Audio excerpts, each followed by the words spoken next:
নমস্কার বন্ধুরা, আজ আমি বানাবো হচ্ছে ইলিশ মাছের ঝাল।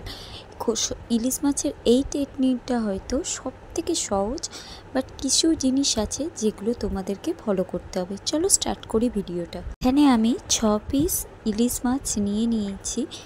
এবার এটাকে ভালো করে ধোবো।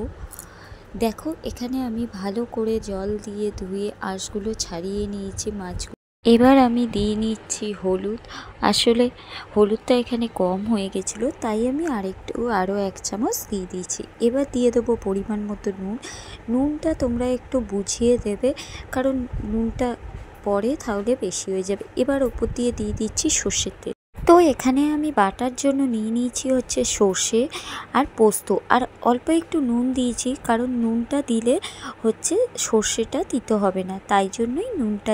আর দেখো, আমি এখানে দিয়ে দিয়েছি 3টে কাঁচা লঙ্কা। চলো, এই দেখো আমার বাটা কমপ্লিট হয়ে গেছে। এবার একটা বাটিতে আমি ঢেলে নিয়ে ওপর দিয়ে অল্প একটু সর্ষের তেল ছড়িয়ে দিয়েছি। এবার আমি কড়াটা বসিয়ে দিয়েছিলাম আগে থেকেই, গরম হয়ে যেতে তেল দিয়েও, তেলটা গরম হতে আমি অল্প পরিমাণ মতো একটুখানি ঘি দিয়েছিলাম। ঘিটা দেখো হালকা করে নাড়িয়ে দিয়েছিলাম, মানে তেলের মধ্যে যাতে মিশে যায়। দেওয়ার পর আমি এখানে পরিমাণ মতো নুনটাও দিয়ে দিয়েছিলাম। এবার দিয়ে দেবো বেটে রাখা সর্ষে আর পোস্তটা, দিয়ে ভালো করে তেলেতে নাড়িয়ে নেবো। তারপরে আরও 2টো কাঁচা লঙ্কা দেবো, তোমরা ঝালটা বুঝে দেবে। এবার অল্প একটু জল দিয়ে নেবো, দিয়ে ভালো করে নাড়াচাড়া করে আস্তে করে মাছগুলো ওপর দিয়ে দেবো, দিয়ে ঢাকা দিয়ে দেবো। তারপরে 10-15 মিনিট বাদে আমি খুলেছি।